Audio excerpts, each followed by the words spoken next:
All right, so it's going to be a review of Five Nights at Freddy's, the video game adaptation from last year, directed by Emma Tammy. I'm somewhat familiar with the game. I've never played it, but I've watched videos of it. It's really popular on YouTube at one point. Um, I heard from people that this was bad, and I actually heard from one person that it was one of the worst movies of last year. But I didn't get the chance to see it last year. But earlier this year, I'm pretty sure it was this year, I watched it on Amazon Prime, and I could not believe how bad this movie is. It's an absolute mess, right? This is not a good movie. So, I was watching it on my couch and I'm thinking to myself, this is a bad movie review. At some point, I have to do a review of this. So we have our main character here, Mike, played by Josh Hutcherson. He's taking care of his younger sister, Abby, played by Piper Rubio. And he can't keep a job because he has trauma having to deal with his younger brother, who he was supposed to be watching when he was a kid, but the younger brother ended up getting taken, and they never found him, and they never found out who did it. Right? They never found the guy. So he's really focused on potentially remembering who the guy was and things like that. But he's been taking these jobs. He's a security guard at one point, and he ends up losing that job because he attacked somebody because he thought he was abducting a kid, and it turns out it was that guy's actual kid, and he's like beating the hell out of him. I don't think there was a mention of any like legal repercussions for that, but he did get fired. So he has to go to this kind of job counselor type character, and he's like, "Look, I'm a level with you. Like you're not, you don't have many options, right? Because you keep, going from job to job. You lasted 2 months here, a week here, things like that. You don't have many options. But you could work at this place, this Freddy's place, which is like a family dining place that also has like games for kids to play and also has these animatronic animal characters that sing. It's kind of like a Chuck E. Cheese type thing, but it's been abandoned since the 80s because of some things that happened with some kids there and things like that. At first, he's like, I can't do that because I have Abby and things like that. I can't work nights. But he ends up changing his mind because his aunt really, really is trying to take custody of his sister away from him because she thinks he's unfit, and then also mainly because she wants money from the state for taking care of her. So he's like, "Look, I'll work there, fine." But his main thing is that he's taking pills so that he can dream about that day that his brother was taken, so that he could potentially remember the person who took him, so they can finally find the guy. But while that's happening, he finds out that the animatronic characters in Freddy's are actually alive. Like I said, this is a bad movie, but positives. Josh Hutcherson, I think he's good in this role. I did like his backstory too, with his character, with the whole thing with his brother going missing and things like that. I at least like the setup of it, like the overall setup. I was like, all right, he's got some trauma, and that's why he can never hold a job, and that's why he's forced to work at Freddy's and have to deal with all that's going on there.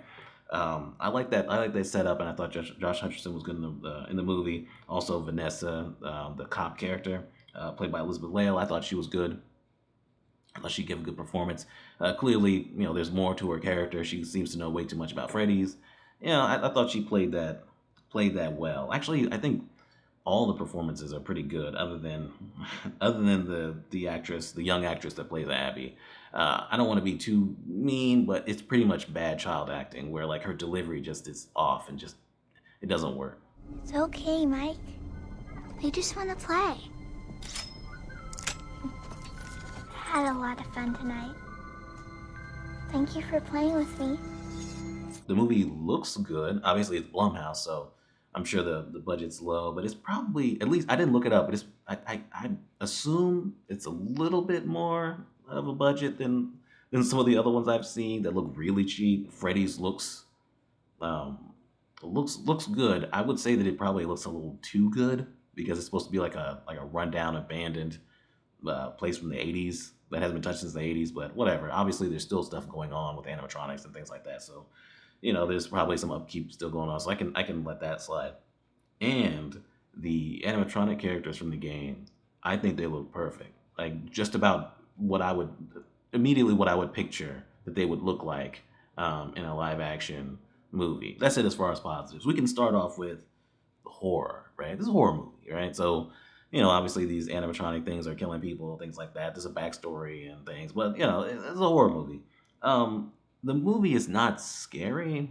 like at all. Whereas I felt like the game, at least from what I've seen of it, I haven't played it, does a good job like building tension. There's a certain subtlety to it where you look at the different camera feeds, and the animatronic characters are all of a sudden in other places, and it's like it's legitimately scary. And this doesn't really have that. Okay, they're gonna shove you into a suit because they think you're like one of the animatronics skeleton or whatever, and that sounds terrifying, right? Like that's just inherently like horrifying and gory. But this movie's PG-13, and it's like really PG-13.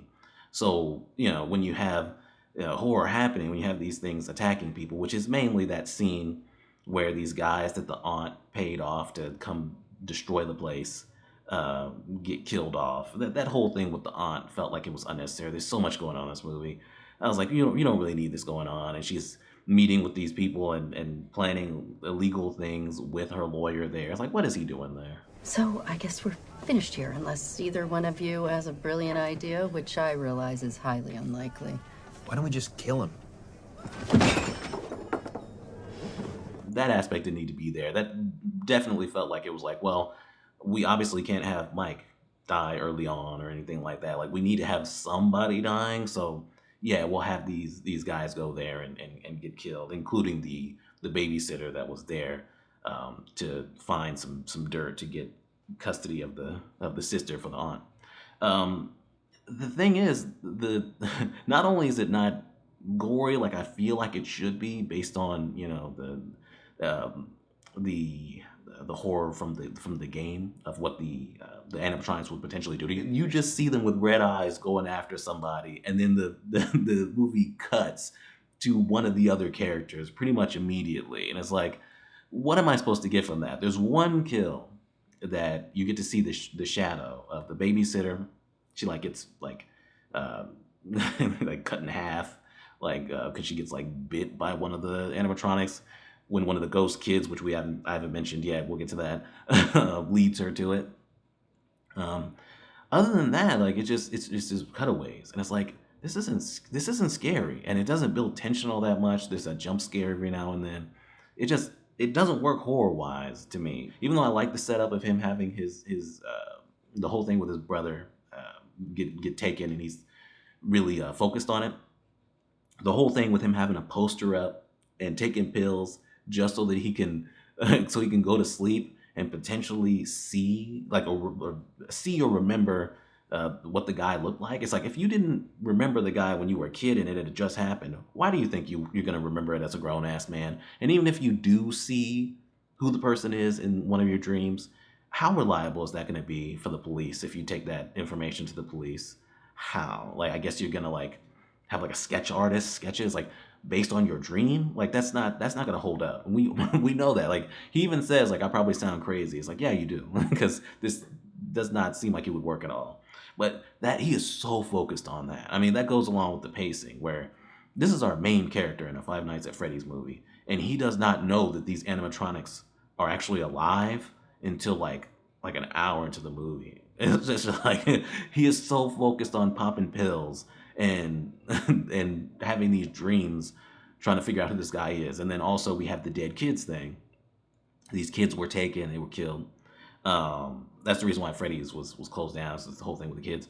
So the kids are ghosts now, and they can run around as ghosts, but they're also controlling the animatronics. I don't think they need to be running around as ghosts. You could just be like, hey, they're controlling the animatronics.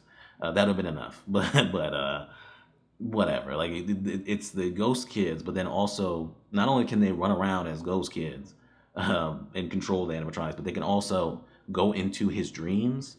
And so he's like really focused on asking these kids if they can see the person in the car in his dreams. It's nonsense.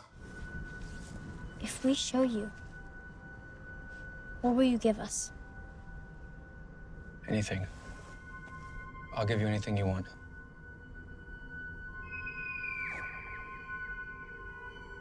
These kids can be in his dreams. They can like attack him in his dreams, and then like he'll have like an actual wound in the real world, like when he wakes up.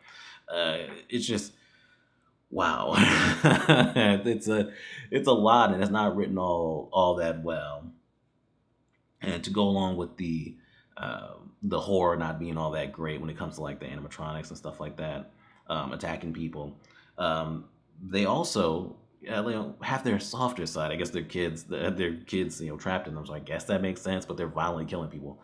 Um, Abby actually stays with him one night at Freddy's, and and she just immediately befriends these things, and they're like playing around and things like that, and now she's like fast friends with them and wants to come back and see them and all this other stuff. And then the cop Vanessa, yeah, she starts to get scared when she sees one of the suits, because there's a part of the suit to where, like, I guess it's still an animatronic, but somebody can actually put on the suit, and this is so that they can safely put it on. But it in and of itself is actually dangerous. The animatronics, the kids, now they want Abby, and they're like, hey, we can, you can have, your family back in some way, or I guess whenever he dreams, he'll have his family back if he gives them Abby. And so I guess it didn't seem like he agreed to it, but I guess he did because he said he did. And so they go to get Abby, right? Like they actually go to his place, knock out the aunt or kill her or whatever they did, and take Abby. So now he has to save her, and he has to like use a taser and stuff like that. It's like these are ghost kids, and they can be outside of the suit and all this other stuff. Really, he's just able to tase them and get past them. All right. Well, I mean, he needs to be able to get to her, I guess. At the end, that's when it really starts to get bad for me, because he gets to his sister, all that, and then we get the reveal of the guy in the yellow bunny suit. The sister was drawing pictures of that yellow bunny with the kids. He's the one who turns out to have taken the kids and taken his brother. Convenient, right? That this all ties back to his brother's disappearance and all that. So Matthew Lillard plays Steve in this, and he was the job counselor from the beginning who got him the job. He turns out to actually be that yellow bunny. So he's the person who actually took his brother all those years ago and took all these kids. It is such a lame reveal. Like, you didn't really build much of a mystery here. You didn't leave any breadcrumbs for us to figure it out. It does feel like you just went, who's it gonna be? It has to be somebody we've seen before. All right, it was him. It's like, but he was very adamant about him working there. It's like, why? When it could potentially have him discover him, which he's actively doing or trying to do. And he recognizes him from his last name and stuff like that. It's like, why was he so adamant on him working there? Unless he was sending him there to die, so he doesn't potentially find things out. But the animatronics, they don't try to kill him until later on, when he's like, when he's not giving up his sister, or he did give up his sister. It's that's kind of weird there. But yeah, Vanessa the cop turns out to be his daughter. And I guess she was also working with him. He's like, oh, you were supposed to keep him in the dark and make sure he didn't get too close. And she's like, well, that's two jobs. And that's a callback to what Mike said to him when he first when he first was offered the job. But so that they can still have the kids be somewhat sympathetic, I guess, they make it to where, the kids in the animatronic, they were being controlled by him somehow. And so they put up a picture of the yellow bunny, which is him, killing the kids. And so the kids decide to turn on him as the animatronics, and he happens to be wearing that suit, which got set up earlier, is dangerous. And so the cupcake thing, I think it was the cupcake thing, bites into it, and then so it starts to dig into his body and pretty much kill him. He had already gotten shot by his daughter, but the cop, he stabbed her and stuff like that. But she's in a hospital bed at the end. I guess she's fine somehow, or will be. It just doesn't work to me. They don't even really rip him apart or do anything. It's just the suit that's hurting him, and they just drag him away as the place starts to collapse and they get out of there. It's lame. It just is. And then in the end, obviously he still has custody of his little sister, and she's doing better in school now. And I guess they have like a better relationship, and she wants to go back and see her friends that almost killed her, because they were going to stuff her in a suit because they wanted her to be like them. That's why he had to rescue her. It's just, how is he able to take care of his sister financially now? Like, he couldn't before. He shouldn't be able to now, really. I don't remember if they say that he has a new job now that he was able to like keep. Right? It's just like, hey, it's a happy ending. Everything's cool now. I liked Josh Hutcherson just enough in the movie as the Mike character, and I liked certain aspects of it. At least the setup of it with the backstory with the brother and things like that, and then it just got overly messy and went just off the rails. So I'll give it trash instead of giving my lowest rating because I really could do that because I absolutely hated the ending of this movie. I was already like bored and like I didn't feel like the movie was all that scary like at all, and the writing was just like all over the place and just not good. But once it got to the ending where it's like, hey, it's this guy just because, and that's it, and he's gonna get killed by, well, he got shot anyway, but he's largely just gonna be killed by his own suit. That if that could happen, why are you wearing that? It's like, whatever. This is trash. But I guess I guess there's enough of the games in there that fans of the games ended up liking this from what I know. But yeah, this is a bad movie. I didn't like it at all. I did not like it. But yeah, that's it. That's Five Nights at Freddy's. Trash. Subscribe, and we're done.